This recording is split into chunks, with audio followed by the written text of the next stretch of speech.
Bonjour à tous, bonjour mesdames, bonjour messieurs.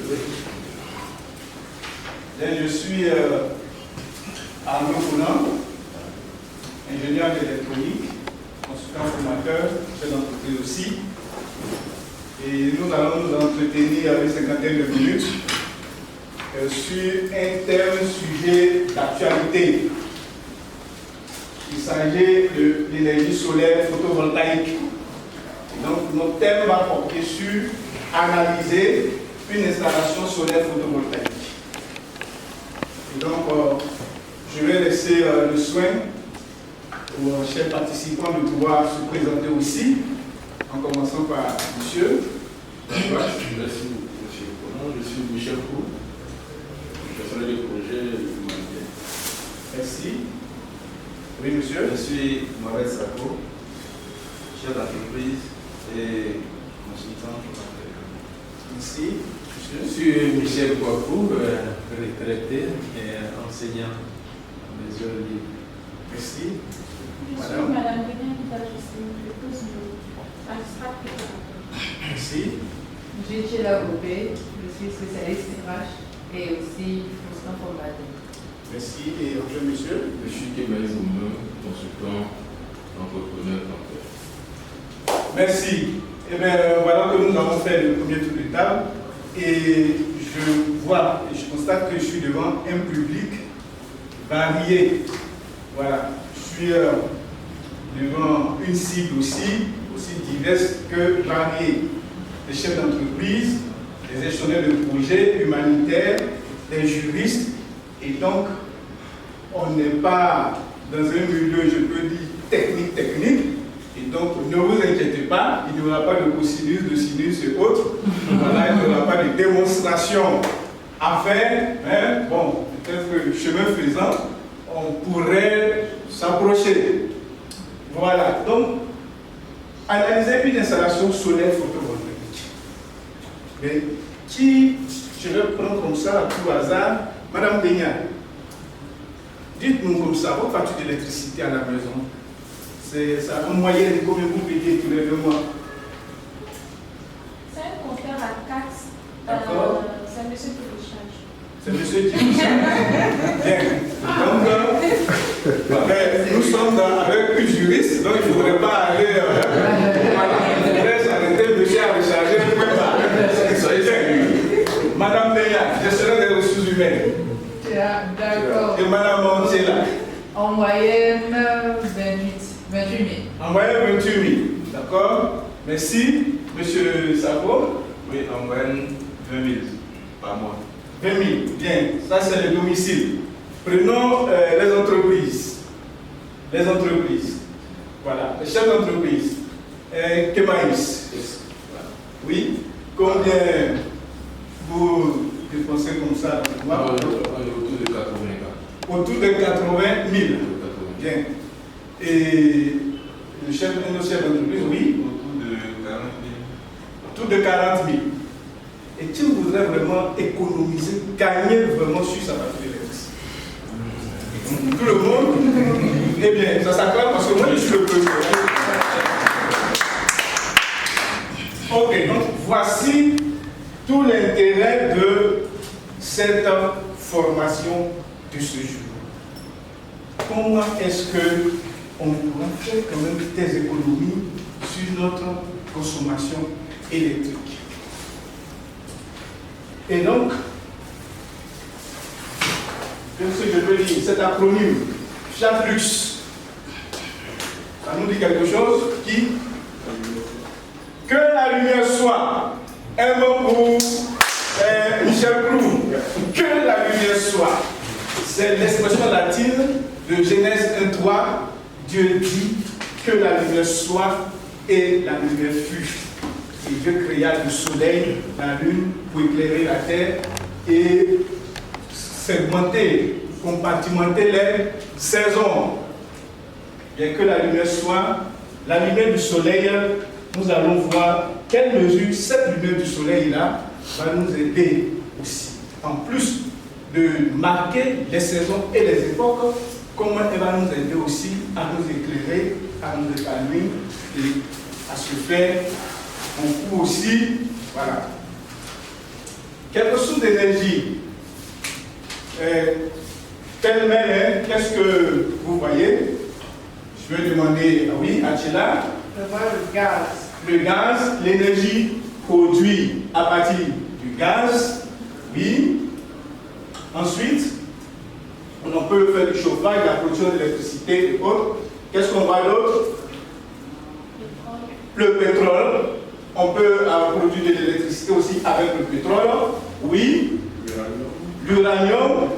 On extrait l'énergie nucléaire. Ensuite, le butane. Le méthane. Le méthane se situerait précisément où? Biomasse. Dans la biomasse, effectivement. La biomasse. Et voilà, l'énergie produite à partir de matière organique, végétale, animale. Ainsi de suite. Aujourd'hui, principalement, nous allons nous intéresser à l'énergie solaire, l'énergie produite à partir du soleil. Donc, dans cette présentation, nous devrons atteindre deux principaux objectifs. Dans un premier temps, identifier et décrire les composants et aussi leurs fonctions d'une installation solaire photovoltaïque.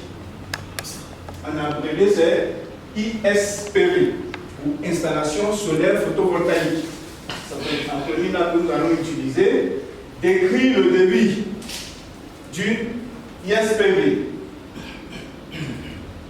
Et donc, pour atteindre ces objectifs-là, notre étude, notre exposé se présentera vraiment suivant ce plan.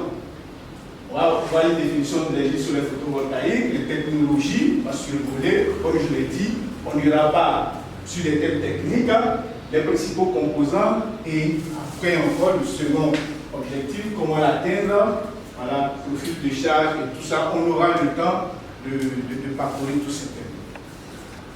Jusque-là, c'est bon? Bien, nous poursuivons. Je l'ai dit tout à l'heure, qu'est-ce qu'on gagne à passer au soleil? Tout on parle de gain, il y a quelqu'un qui a parlé de earn, j'étais tout à l'heure derrière la page, j'ai entendu earn, j'ai dit, mais voilà, le earn, ça veut dire gain, gagner. Et qu'est-ce qu'on gagne à passer au soleil photovoltaïque?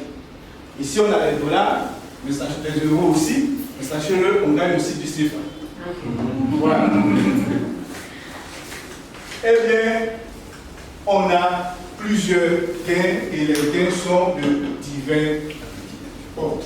Et alors, on va les lire indépendamment. Celui qui se sent plus à l'aise avec le gain qu'il estime vraiment nécessaire pour lui, ben voilà, il peut le lire. Je vais demander à Chela, oui. Financier. Le gain financier. Voilà. Est-ce qu'on va acclamer Chela pour le gain financier? Réduction des factures d'électricité. Bon, j'espère que là, ce n'est pas monsieur qui paye, mais c'est monsieur qui paye. Pour une certaine manière. Ah, ben si c'est monsieur qui paye, vous gagnez aussi financièrement parce que la plus-value, ça peut venir chez vous, n'est-ce pas? C'est ça. Ok. Ensuite, un autre type de gain. Oui, je vais demander à Benia. Sûrement, ce n'est pas financier. Je peux plus dire ça, environnementaux. Environnementaux. Oui. Par exemple. Réduction des gaz à effet de serre. Réduction des gaz à effet de serre, oui. Ensuite. Moins de pollution. Moins de pollution. Faible consommation d'eau. Faible consommation d'eau. Énergie propre et renouvelable. Énergie propre et renouvelable. Et oui, enfin, un autre avantage financier, par exemple. Un autre avantage, oui. Économie énergétique. Et autonomie énergétique, on peut laisser le prix de la climatisation dessus, n'est-ce pas? Ok, ensuite. Valorisation de l'espace. Oui, valorisation des espaces. Et on voit là, cet espace vert là, et je pense que ça a des scènes, parce qu'on parle de avantages économiques ou écologiques aussi. Valorisation des espaces, quand on parle d'écologie, c'est le vert. Et c'est un dessin que nous sommes ce matin en vert. Voilà, tout le monde puisse être en vert, mais bon. Sachez-le, je ne suis pas sportif d'Afrique. Donc, aussi. Voilà. Bien. Alors, pour aller en profondeur, on va observer quelques règles, voilà, quelques règles, je pense, auxquelles chacun de nous est plus ou moins familier. Le portable sous silence ou vibreur. On peut discrètement sortir pour prendre un appel urgent.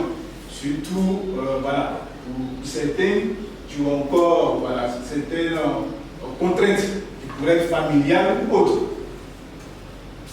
Nous avons 50 minutes.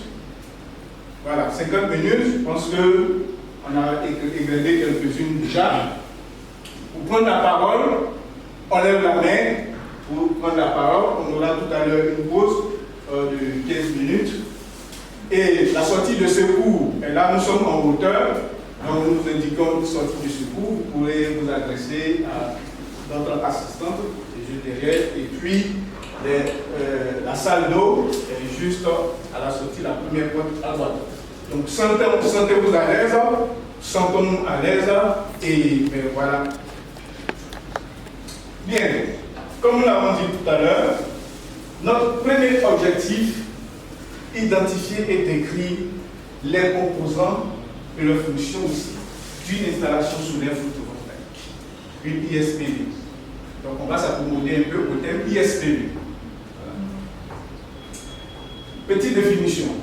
Oui, je vais demander à Michel Delis. L'énergie solaire photovoltaïque, Oui. définition. Énergie produite par le rayonnement du soleil toute l'année. Oui.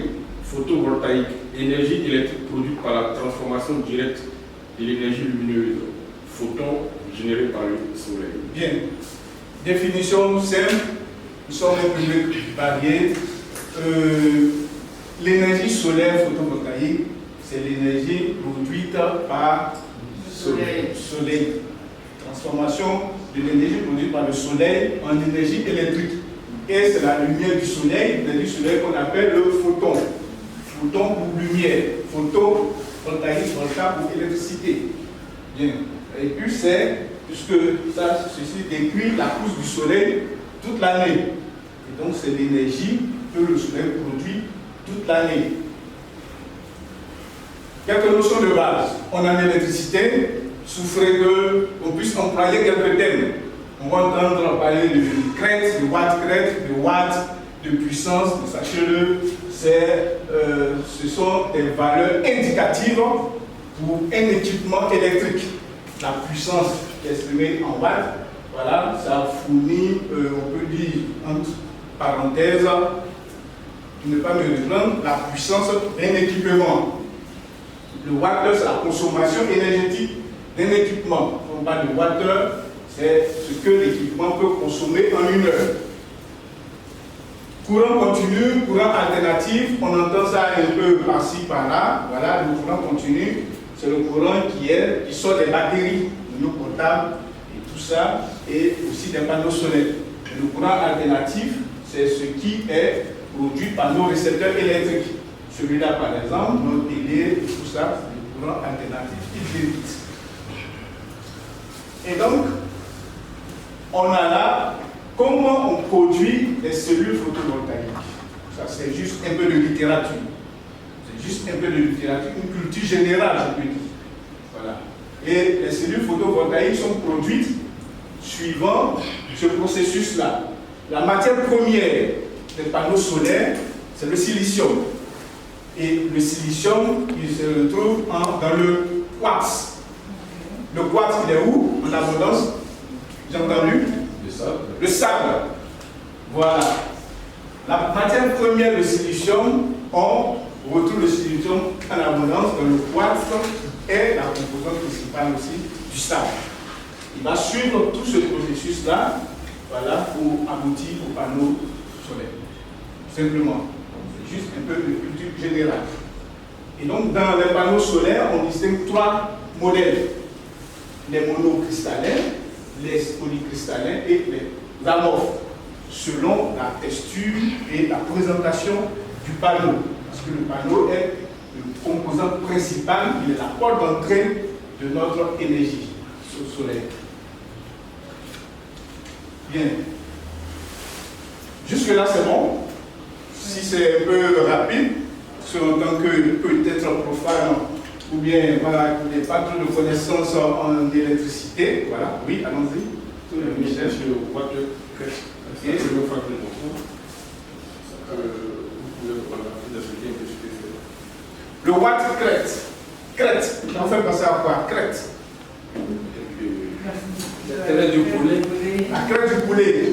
Eh bien, le watt crête, c'est, vous voyez ici, 270 watts crête. C'est la puissance. Notre télévision à la maison, quelle est la puissance en général? 100 watts, oui, voilà, 100 watts, 80 watts pour certains, 150 watts d'autres. Mais la moyenne en général c'est 100 watts. Pour les télévisions, pour les panneaux, quand on veut parler de puissance, on parle de watt crête. Watt crête parce que c'est quand le soleil est au zénith, la valeur maximale, la puissance maximale lorsque le soleil est au zénith. Crête.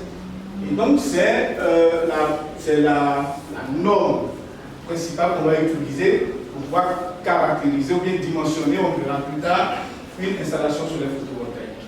Voilà. Donc c'est ce qui explique le watt crête pour les panneaux.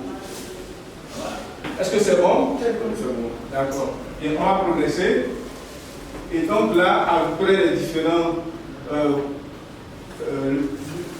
types de panneaux, on va aborder vraiment les éléments constitutifs d'une installation solaire photovoltaïque. Les éléments constitutifs. Bien. Tu peux me lire ce qui est au tableau? Je vais demander à oui, c'est là. Les éléments constitutifs d'une ISPV. Oui. Le champ de panneaux solaires PV Oui. en photovoltaïque. Le contrôleur ou régulateur de charge solaire. Oui. Les batteries. Oui. Le convertisseur ou onduleur. Oui. Les coffrets de protection DC et AC. Oui. Les câbles et supports de panneaux. Bien. Merci, Tchela. Les quatre principaux, vous voyez, ils sont en gras et nous avons mis les deux autres. Les quatre principaux éléments constituent d'une installation. Eh bien, ce sont les quatre premiers, le champ, le contrôleur, les batteries et le convertisseur. Bien. Le champ de panneau, on parle de champ parce que c'est un ensemble. Voilà, on parle de champ de panneau solaire. Donc, voici notre panneau solaire ici, et c'est le point de départ. La fonction des panneaux, point de départ, qui captent et convertissent l'énergie solaire en électricité. Ensuite, on a le régulateur de charge. Le régulateur, nous avons des juristes ici, nous avons, voilà, il y a des termes qu'on connaît. Donc, cet équipement-là, sa définition, vient selon son nom. Selon qu'est-ce qu'il fait? Le régulateur s'enlise, essaie d'équilibrer, il régule. Et donc, le régulateur, il s'occupe de réguler les panneaux qui viennent, et le courant qui vient des panneaux, qui vont sur les batteries et sur l'onduleur. Nous allons voir tous ces éléments-là plus tard. Donc, se fait déjà une idée de ces principaux éléments et leurs fonctions. Le régulateur de charge, il limite la charge de la batterie, il évite les décharges, il protège l'installation aussi. On a les batteries, mais tout à l'heure on a chargé nos batteries parce qu'on avait besoin de prendre des forces. Une batterie, qu'est-ce qu'elle fait? Elle maintient l'équipement sous tension. Elle mettait l'équipement sous tension, mais si tu es là, ensuite, Elle stocke l'énergie. elle stocke l'énergie. Voilà, elle stocke l'énergie. C'est ce que nous avons fait. Nous avons stocké beaucoup d'énergie pour certains, bon, peu pour d'autres. Mais tout ce qu'on fait, c'est de l'énergie stockée. Et là, c'est les différents types de batteries que nous avons. Ensuite, on a le convertisseur. Son nom aussi vient selon sa fonction.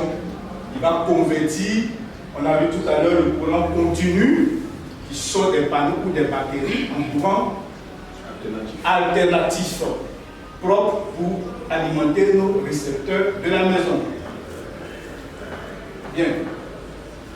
Avant de passer aux activités, est-ce que on a une question, une préoccupation. Sinon, on va procéder à une activité. C'est un quiz. Voilà. Question-réponse. On a 3 minutes. Et pour réussir cela, il y a, voilà, je vais faire 3 groupes. Groupe 1 ici. Vous allez répondre ensemble. Groupe 2, là. Et groupe 3. Nous avons 3 minutes. On va répondre rapidement à 5 questions. Vous mettez 1 pour la première question et vous mettez A ou B devant. Quelle est la définition de l'énergie solaire photovoltaïque? A. Une énergie thermique produite par la combustion du charbon. Une énergie électrique produite à partir du rayonnement solaire dans les capteurs. Une énergie mécanique issue du vent. Une énergie géothermique provenant du centre de la Terre. A, B, C ou D. En groupe? Donc c'est parti. Question 2. Quelles sont les principales technologies des panneaux photovoltaïques? Silicium monocristallin, silicium multicristallin, couche mince, lithium, ion, cristaux liquides, aluminium pur, etc. A, B, C ou D. Vous mettez, ensemble vous écrivez là, 1, vous mettez A, B ou C, 2, vous mettez la réponse dessus. Voilà, est-ce que ça va? Ok, 1, B, 2, A, ok. J'espère qu'on a compris. Bien. On va passer au 3.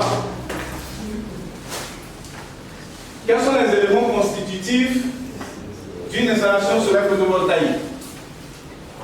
A, B, C ou D?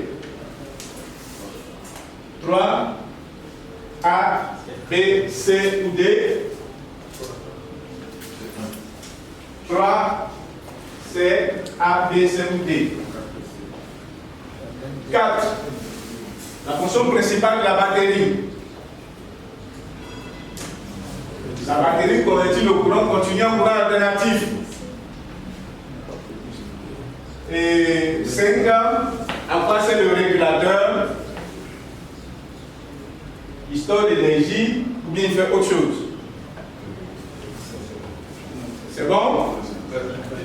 Je peux poser une question? Oui, allons-y. Est-ce que le régulateur, c'est lui le converteur? Le régulateur, je demande si c'est lui le converteur. Selon vous, est-ce que le régulateur et le converteur sont les mêmes? Ce sont les mêmes? D'accord, on va trouver la réponse. On va trouver la réponse là. On va trouver la réponse là. Voilà, on va le corriger.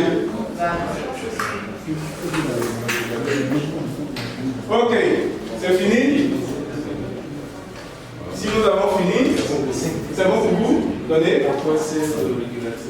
Voilà, prenez ça. Vous prenez ça. Voilà. Et moi, vous prenez ça. Bien. La première question, il fallait nous dire la définition de l'énergie solaire photovoltaïque. Groupe 1. Qu'est-ce que le groupe 1 a mis? B. B. Une énergie électrique produite à partir du rayonnement solaire des capteurs. C'est bon? Tout le monde a mis B? Oui. Bien. Est-ce que vous pouvez parler pour vous-même? Pour vous? 2. Deuxième question. Les principales technologies des panneaux. A, B, C ou D? Groupe 2. A. Groupe 2 a mis A. Groupe 3. A. Ok. C'est bon, c'est le A. Est-ce qu'il y a un groupe qui n'a pas mis A? D'accord. Et bon pour vous encore? Troisième, les éléments constitutifs principaux. Module, groupe 1. Groupe 1 a mis quoi? A. Groupe 2? A. Groupe 3? A. Ok. Un mot pour vous encore. La fonction d'une batterie. Groupe 1, C. Groupe 2? C. Groupe 3? C. Bien. Un mot encore pour vous. Et enfin, la fonction du régulateur. Groupe 1B. Groupe 1B. Groupe 2? B. Groupe 3? B. Voilà. Kemaïs, un régulateur est-il un convertisseur? Non, c'est pas pareil. Merci. Voilà. Est-ce qu'on va acclamer Kemaïs? Voilà, je pense que c'est compris. Effectivement, un régulateur n'est pas un converteur. Le converteur ou bien inverteur.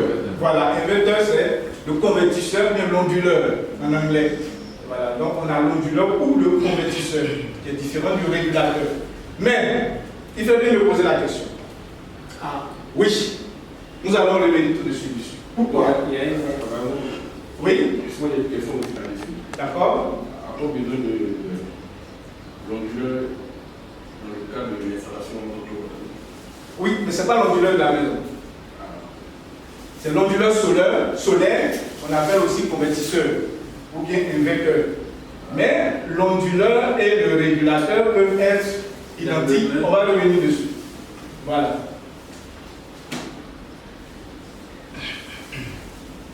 Premier objectif, comme vous l'avez identifié les principaux éléments. Pour celui qui était novice, qui ne savait rien du système solaire, est-ce qu'il pense avoir appris déjà quelque chose? Oui? Bien, 3 personnes déjà. Et bien voilà, est-ce qu'on peut bon pour vous et avec l'assurance d'avoir appris quelque chose? Tiens là, qu'est-ce que tu as appris? En une phrase. J'ai appris Oui? que les installations solaires photovoltaïques fonctionnent avec plusieurs composants. Ok. Jusqu'à l'onduleur. Merci. Panneau jusqu'à l'onduleur. Ok, merci beaucoup, Théla. Oui, Michel? Oui, j'ai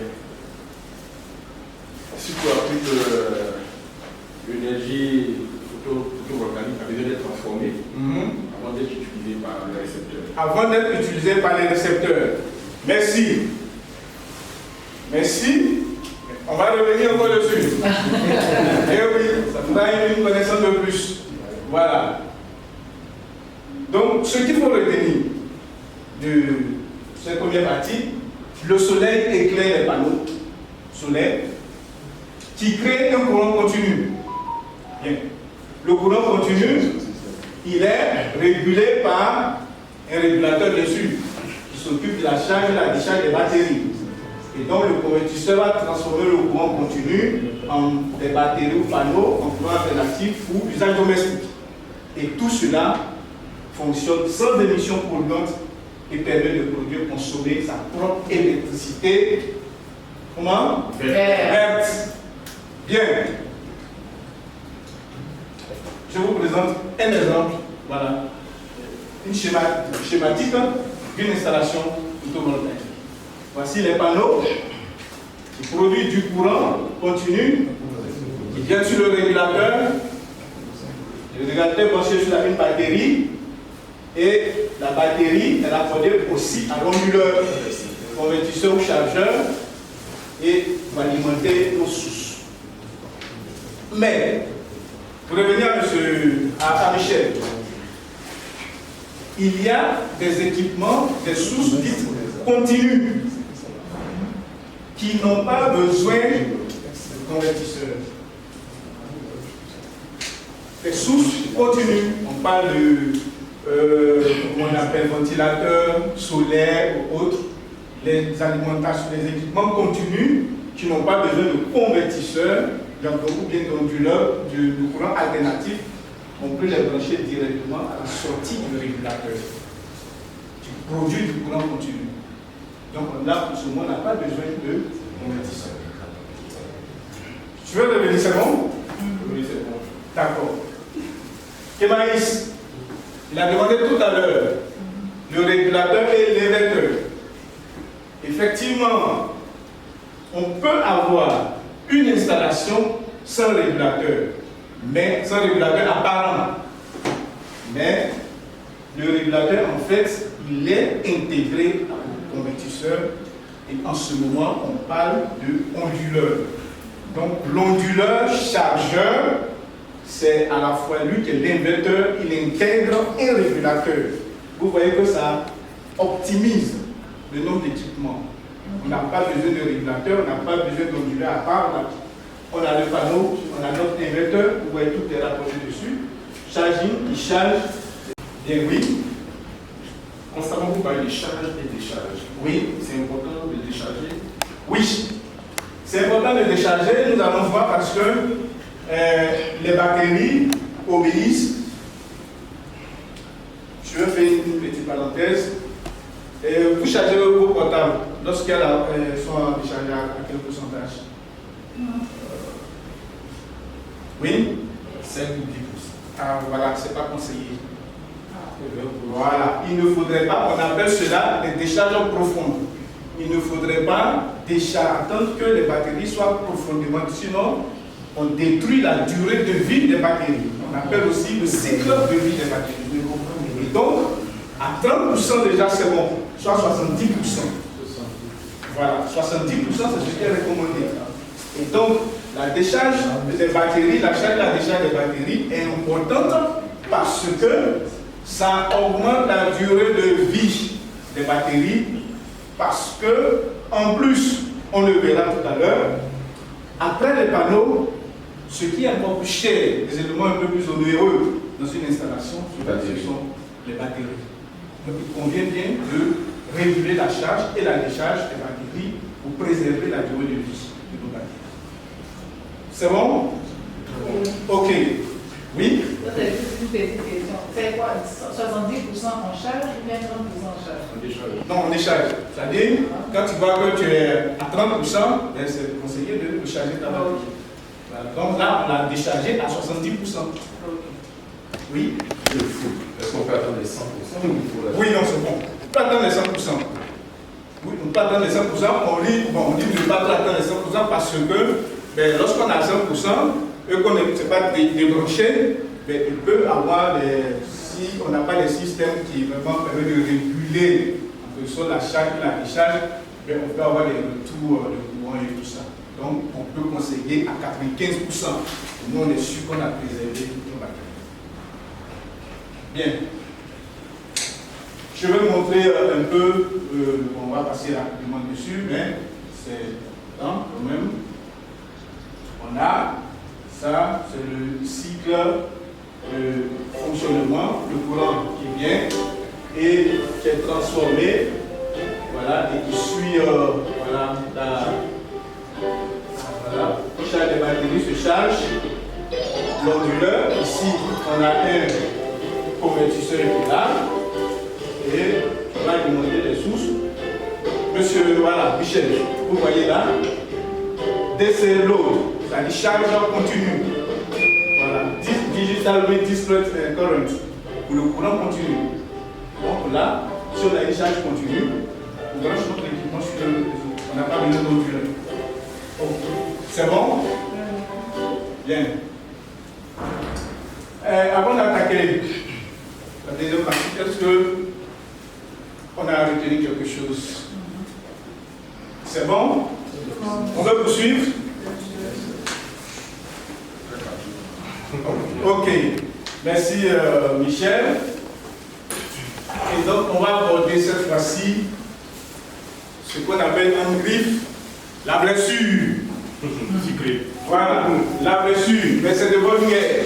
Parce que chez la dit qu'elle voulait faire des économies. Je pense que le doyen Michel n'en dira pas moi aussi. Moi, je suis scotché depuis cette question. Je me suis même permis d'envoyer un message à la maison. Parce que je n'ai jamais payé moins de 150 000 de facture. Ah, ok. Les splits sont branchés. Bien. Les splits sont branchés. Nous allons noter cette préoccupation. Les splits sont branchés. Comment établir un débit type d'une installation solaire photovoltaïque? Il y a, c'est un examen, il y a des comptables parmi nous ici et tout ça, mais les chiffres, pas trop de chiffres, mais, et tu peux me dire, il y a là au tableau, Décrit l'évolution de la consommation d'énergie du système sur une journée. d'accord? Indique la puissance totale de l'équipement. Oui. Aide au dimensionnement. Établir le profil de charge besoin énergétique journalier. si vous voulez installer, avoir une installation d'énergie solaire chez vous, vous vous asseyez vous-même d'abord, avant de faire appel à un professionnel, vous évaluez, vous listez tous les équipements de la maison, leur quantité, le nombre, le tableau Excel, vous pouvez gérer ça facilement, la puissance unitaire de chaque équipement, la puissance totale dessus, on nous rappelle, et ça c'est très important, l'utilisation quotidienne, le nombre, la durée, l'utilisation quotidienne, combien, quelle heure vous utilisez. Là j'ai pris un split de 1 cheval et demi, 8 heures par jour. Voilà. Un autre de 1 cheval, ça c'est une concession, voici tout ce qu'il y a. Bon, le frigo, le réfrigérateur, 12 heures. J'ai mis 12 heures parce que le frigo c'était 24 heures sur 24. Mais il y a un thermostat qui réduit. Donc il y a des arrêts. Donc ce n'est pas 24 heures sur 24 que ça marche, mais il y a aussi des temps d'arrêt. Et donc, pendant 12 heures, ici. Voilà. Donc là vous regardez, et puis ce qu'il faut comprendre, vous faites le profil de charge. Ici, on voit apparaître la consommation journalière, c'est-à-dire ça représente votre wattheure quand tous les équipements marchent à la fois. C'est bon? Là, ça représente la puissance de tous vos équipements s'ils sont branchés tous à la fois. Donc, quand vous allez choisir, quand ils vont faire le dimensionnement, disons on prend un équipement dont la puissance est inférieure à ça, qu'est-ce qui va se passer selon vous, avant d'arriver ici?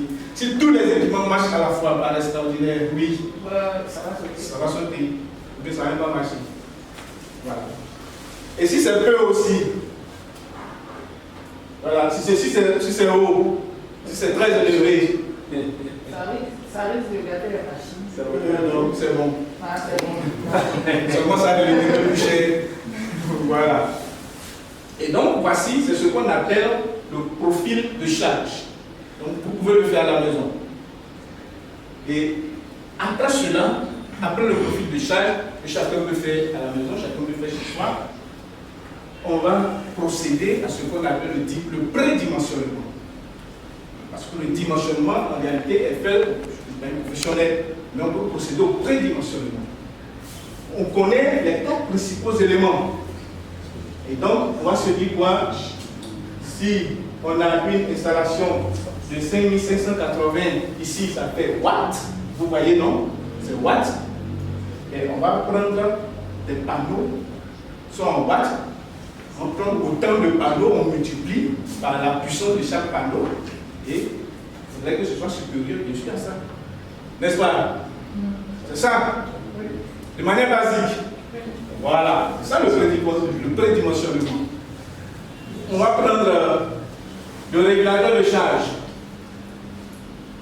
Le courant maximal qu'il peut prendre. Les batteries, c'est l'autonomie. Parce que les batteries marchent lorsqu'il n'y a pas de soleil ou bien temps ouverte. Quand il n'y a peu de soleil, bien la nuit, en ce moment, ce sont les batteries qui sont en marche. Donc il faudrait être sûr que la nuit, à partir de 18h comme ça, ou 18h30, 19h, il n'y a pas de soleil, jusqu'à 6h, que vos batteries soient capables d'alimenter toutes les charges de la maison. Et puis bien sûr l'onduleur, qui effectivement doit avoir une puissance aussi supérieure à ça. C'est bon? Jusque-là, ça peut aller. Bien. Bon, la session des câbles, comme ça, c'est le technicien qui va le faire. Et donc, à la suite de ça, maintenant, quand on aura fait ce prédimensionnement, on va chercher à établir les prix. On ne va pas donner ici les prix unitaires, les prix de chaque équipement varient selon la marque et aussi la puissance. Mais il est bon de retenir ceci. Dans une installation solaire, le pourcentage que représente chaque équipement dans le coût total. Le devis qui va être fait, il faut connaître le pourcentage que représente chaque poste Le poste panneau solaire prend 22 à 28% du coût total. Le poste régulateur de charge, 5 à 7%. Le poste convertisseur ou onduleur, 8 à 10%. Le poste de batterie, 25 à 33%. Donc, il faut s'assurer que les batteries soient vraiment utiles pour notre installation. Et les structures de montage, pour les voyez, sur lesquelles on pose des panneaux et tout ça. Ensuite, le coffret de protection, voilà, et la main-d'œuvre, 13 à 18%. Voici ce qu'il convient de retenir sur le pourcentage du coût total qui représente le prend chaque poste de notre système solaire. Bien. C'est bon jusque-là? Génial, ça va? Oui, ça va. Ok. Alors, nous allons procéder à une activité. Voilà. Très simple encore. C'est un quiz. Toujours nos groupes constitués. Groupe 1, groupe 2 et groupe 3. Groupe 1 ici. Groupe 2 là. Et le groupe 3. Nous avons 3 minutes. À la fin, on doit être capable d'établir le profil de charge ou le besoin énergétique d'une maison. On doit être capable de prédimensionner le système et proposer un devis selon la répartition des équipements. La consigne. D'abord, la première question. Qu'est-ce que le profil de charge d'une maison représente en termes d'installation solaire publique? Qu'est-ce que ça représente? C'est la quantité totale de panneaux, bien c'est la répartition de la consommation, c'est la durée de vie des batteries, ou c'est le coût total de l'installation?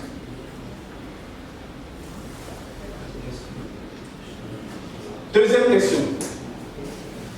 C'est A, B, C ou D? Malheureusement, il n'y a pas de E. Hein? Donc, on va s'en tenir seulement à ces 4. Et c'est une seule question qui est une seule réponse qui est valable. Quel pourcentage du coût total est typiquement représenté par les panneaux solaires dans une installation? C'est 10 à 15%, 22 à 28%, 40 à 50% ou 60 à 70%.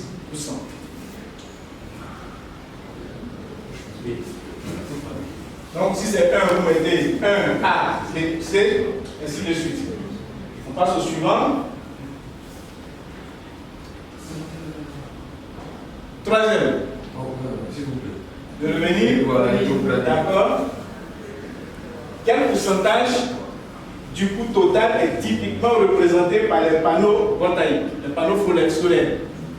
Il représente 10 à 15% ou 22 à 28% ou 40 à 50%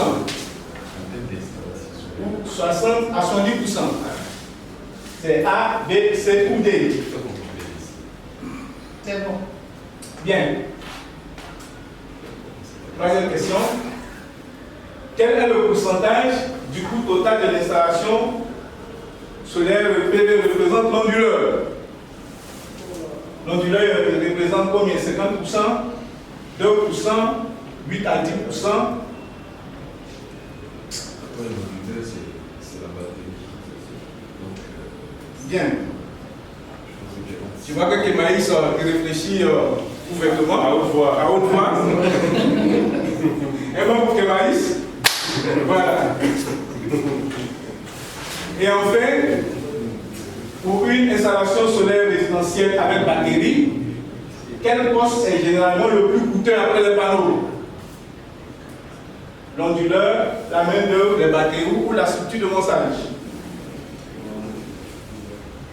C'est bon? Bien. Je viens d'amasser. D'accord? On a fini? Ou bien une minute encore de plus? C'est pas grave, en plus c'est pour oublier l'existence. D'accord, merci. Et là, vous prenez ça et vous prenez celui-là. Bien. Donc, ensemble, on va voir la correction. Hein?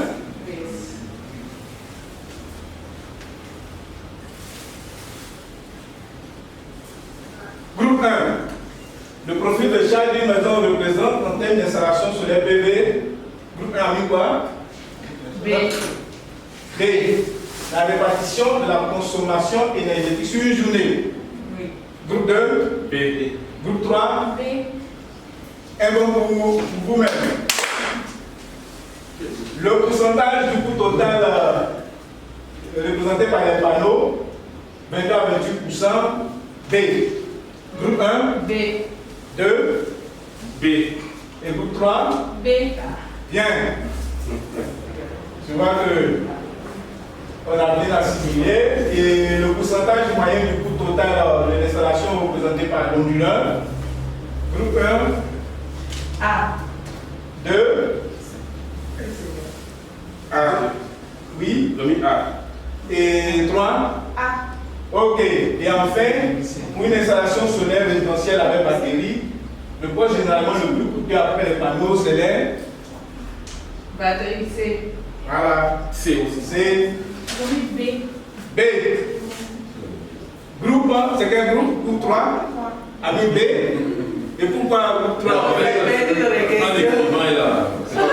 Ah d'accord. Et donc vous avez compris que c'est le C. Ah ok. Eh bien, allons-y. Un triplé pour toute la classe. Voilà. Merci. Bien voilà, effectivement, je pense que avec ces informations, nous avons plus ou moins une vue générale, globale sur une installation solaire photovoltaïque. Dans quel poste vraiment on pourrait peut-être dépenser un peu plus, sortir un peu plus d'argent. Est-ce que c'est nécessaire? Est-ce que c'est indispensable? Les batteries ne sont pas toujours nécessaires. Les batteries ne sont pas toujours indispensables. Les batteries servent pour une autonomie. Si vous voulez votre installation en journée, vous prenez le solaire, mais la nuit, vous passez sur CIE. Voilà. Voilà, vous passez sur CIE et on appelle un équipement qui gère cela. Maintenant, quand vous êtes dans une zone non couverte, il n'y a pas d'électricité, vous mettez les batteries aussi. C'est ce que c'est une installation autonome. Bien. Je pense avoir retenu quelque chose après. Voilà. Oui. Moi, j'ai compris qu'il faut réellement analyser bon, il faut déjà faire une analyse préalable avant de se lancer dans un projet d'installation solaire. C'est ça. Donc, évaluons déjà ce qu'on a ce soir avant de faire le projet, de lancer le projet d'installation. Et comment on appelle cela? Le profil de charge, établir le profil de charge ou encore le besoin énergétique. Voilà, de la maison. Ensuite, qui d'autre? Un autre élément de réponse? Oui. Oui, je comprends. Toujours dans la logique ce profil-là peut être fait par. Le profil de charge peut être fait par nous-mêmes. Oui. Voilà. Le profil de charge peut le faire à la maison. On peut le faire soi-même. Voilà. Bien. Donc, ce qu'il faut comprendre, c'est voilà, un résumé de tout ce que vous avez dit. Pour faire le débit, il faut établir le profil de charge qui est à la base du projet, procéder au prédimensionnement et bon, voilà, et maintenant faire le débit de notre installation. Donc là, on va voir un exemple tiré un débit illustratif. C'est à titre illustratif. Voilà. Et là, ça c'est un système avec batterie. Avec batterie, on peut se retrouver, finalement, bon, ça c'est un profil de charge, ça c'est un besoin énergétique qui est là. Et le débit avec batterie, on peut se retrouver dans cette marge-là à un peu près de 5 millions, par exemple, 4 800 000. Mais un système sans batterie, par exemple, vous allez voir, sans batterie, se retrouve à moins de 3 millions. Donc, il convient vraiment, de procéder, savoir procéder au dimensionnement et savoir ce qui est utile, ce qui est indispensable et bon, ce qui est le moindre. Voilà. Donc, nous avons fini et rappeler les objectifs que nous avons évoqués tantôt dès l'entame. Premier objectif, identifier les composants. Est-ce qu'on a pu identifier Est-ce qu'à la fin de cette session de moins d'1 heure, on est sûr qu'on a pu identifier les composants d'une installation? Oui. Oui. Un composant pêle-mêle? Oui. Michel? Les panneaux. Les panneaux, régulateurs, batterie, merci. Et pour le devis, oui. Qu'est-ce qu'on peut pour les devis? Faire son profil de On charge. fait son profil des charges, Le prédimensionnement. on fait le prédimensionnement et voilà le devis. Voilà.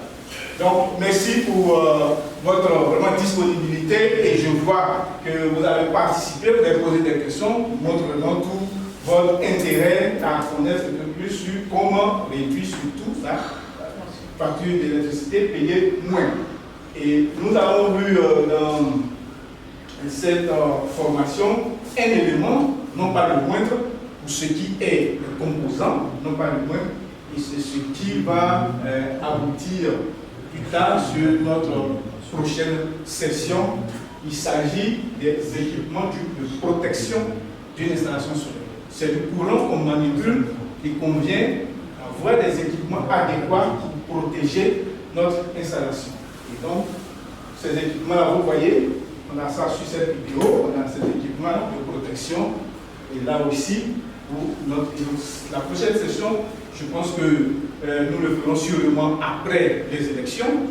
Et donc, je me tiens vraiment à votre disposition pour d'éventuelles informations sur tous ces équipements de protection avant l'entame de la prochaine session.